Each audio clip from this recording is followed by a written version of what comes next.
hemos estado en pie de lucha por ese dinero. ¡Ven los militares, ven los militares!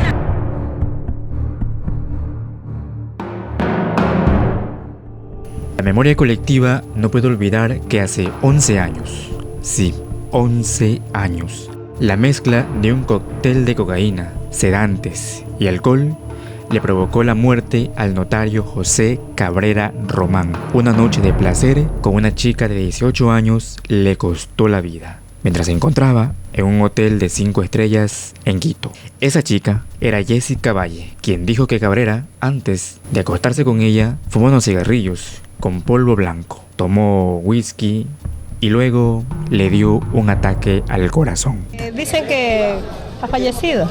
Cabrera tenía 71 años y por más de 10 años manejaba una red de depósitos de dinero de más de 30.000 personas, entre ellas 200 colombianos, que devolvía con intereses del 7 al 12% mensuales. Por lo menos 6.000 militares, 535 policías, jueces, políticos, fiscales, comerciantes, mujeres dedicadas a la prostitución e inmigrantes aparecieron en la lista de personas que invertían en el negocio, un negocio rentable, mejor que un banco, aseguraban en ese entonces. Estamos trabajando normalmente.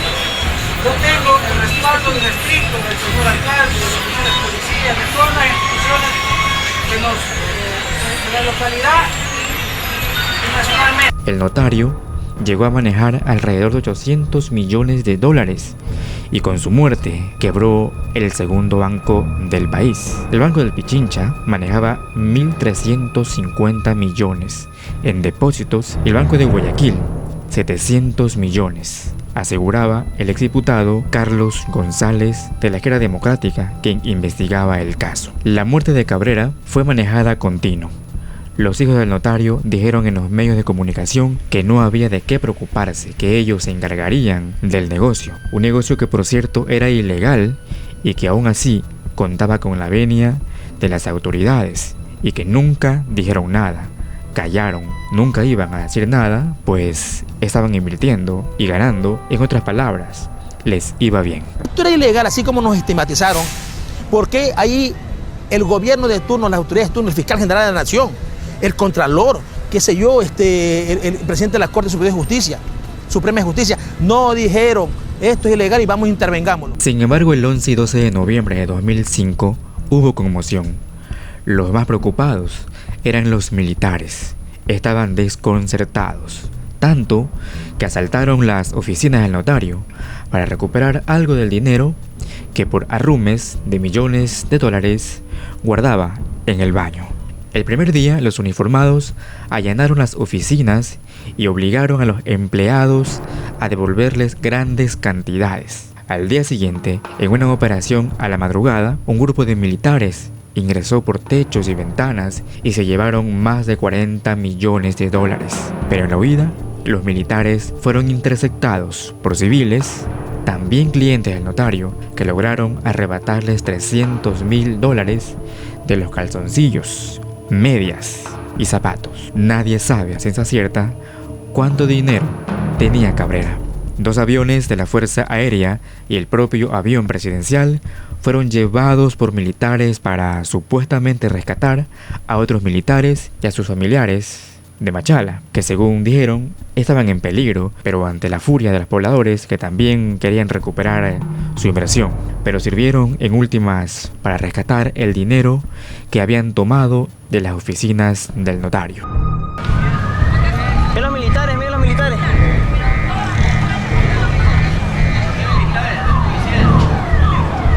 ¡Te llevan la plata, ladrón! Que haga hincapié en que los policías y los militares, porque yo subí como representante a eso de las 8 de la noche y arriba había unas 10 personas civiles, pero habían jefes militares y jefes de la policía arriba. Y ellos nos garantizó, el mayor Rosas, que todo iba a haber normalidad, que todo iba, que ellos estaban precautelando el orden y que estaban precautelando nuestros bienes.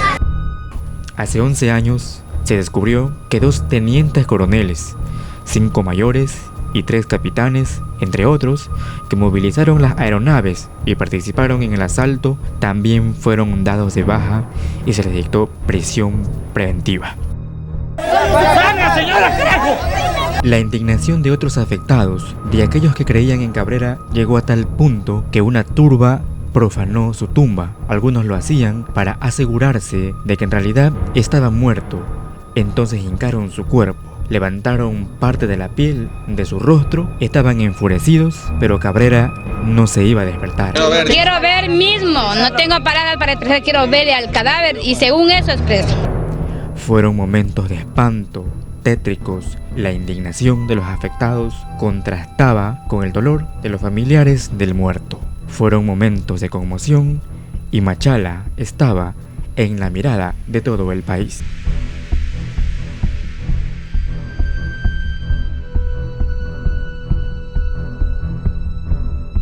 Uno de los misterios que ha planteado el caso Cabrera es que no ha sido posible establecer cómo podía entregar rendimentos tan altos.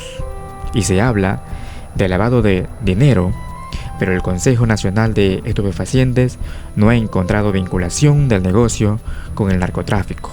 Y de hecho no hay investigaciones abiertas. Pero a este negocio ilegal se le intentó poner un alto. En diciembre de 2004, una corporación de Machala denunció al notario. El fiscal provincial Francisco Quevedo inició una investigación que después se suspendió misteriosamente. Tras la fatídica muerte de Cabrera, la fiscalía descubrió cheques de Quevedo en favor del notario. 6 meses antes de que se dé este evento, hice un depósito. ¿Recuperó su dinero? Sí, recuperé mi dinero. Jessica Valle, la compañera sentimental de Cabrera en su lecho de muerte, fue detenida y más tarde fue puesta en libertad. El ministro de Defensa de ese entonces, general Osvaldo Jarrín, en nombre de las fuerzas militares, una de las instituciones más poderosas económicamente y con mayor prestigio del país, ofreció excusas tras excusas. Se disculpaba. Los miles de ahorradores, a través de protestas y de una Junta Nacional de Perjudicados, mantenían aún la esperanza de recuperar algo. Los hijos del difunto notario, José y Carolina, tuvieron que huir del país, luego de anunciar que continuarían con el negocio y reconocerían las obligaciones. Pero ¿cómo funcionaba el Banco Cabrera? Según el disco duro de un computador hallado en las oficinas del notario, el negocio tenía 31.300 clientes, pero se teme que los afectados sean más de 200.000, ya que muchas personas unían sus ahorros para poder conseguir la cifra mínima, que eran $10.000. Iniciaba pagando, según los clientes, entre el 7 y 8% y cada mes incrementaba el interés hasta llegar al 10 y 12%. Algunas personas hicieron préstamos bancarios o en cooperativas al 12 o 15% anual para luego tener utilidades hasta el 120% anual en el Banco Cabrera. El negocio fue tan próspero que en las propias oficinas de Cabrera los empleados se dedicaban también a captar dineros y a dar turnos para la colocación de capitales, por lo cual cobraban una comisión especial. Tenemos un ahorro que de eso vivimos, porque en el país que vivimos ahora no hay negocio ni nada resulta. Es que ahí era difícil que ingresen, entonces me pidió a mí que por favor lo ingresara y como mucha gente lo hacía, yo se lo hice. Entre los casos más dramáticos que se conocieron fueron los siguientes. Una trabajadora sexual que no quiso revelar su nombre invirtió $10.000 y luego de un año recibió $12.000 de intereses. Luego convocó a sus compañeras de labores y lograron reunir entre todas $70.000 y los depositaron al 10%, pero a la muerte del notario no habían reclamado sus intereses. Otro hombre y su esposa invirtieron $34.000 junto con 6 familias que recibieron $2.380 de intereses mensual. Hoy piden al Estado que investigue las propiedades del notario en el mundo con la esperanza de recuperar su dinero. Una secretaria de una institución pública vendió un terreno de herencia familiar para depositar $20.000. Ella decía que los depósitos se devolvían en efectivo, fajos apilados unos sobre otros les eran entregados con una funda de papel. No se podía contar el dinero en las mismas oficinas y en un par de ocasiones se le entregó el dinero con un sello y se le advirtió que no podía ingresarlo de nuevo a la notaría para posteriores depósitos. Era una evidencia que teníamos que entregarla con la protocolización del caso, una cadena de custodia.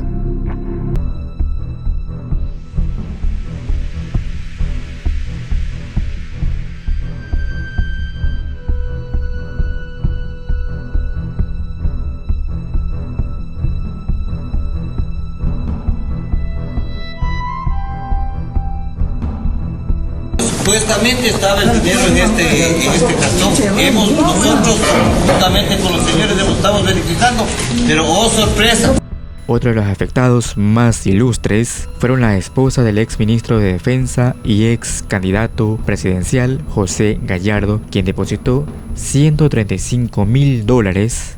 Además, el expresidente de la Corte Superior de Machala, Teodoro Cordero, quien renunció a su cargo luego de haber aceptado la entrega de $15.000. Así también la esposa del exalcalde de Machala, quien depositó $30.000. Nicolás Castro Patiño, ex juez y seleccionado entre los 10 mejores candidatos para ocupar la Corte Suprema de Justicia, renunció luego de que su nombre apareció como depositante de $15.000. También figuró el coronel William Granda, comandante de la Brigada Bolívar, quien depositó $255.000, por los que recibía más de $20.000 mensuales de intereses.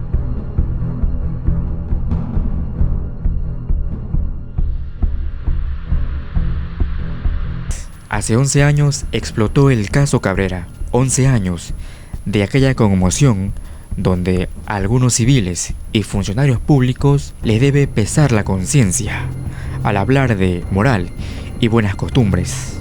Un caso que cabrió a muchos. Robert Sigüenza, Ecuador Informativo.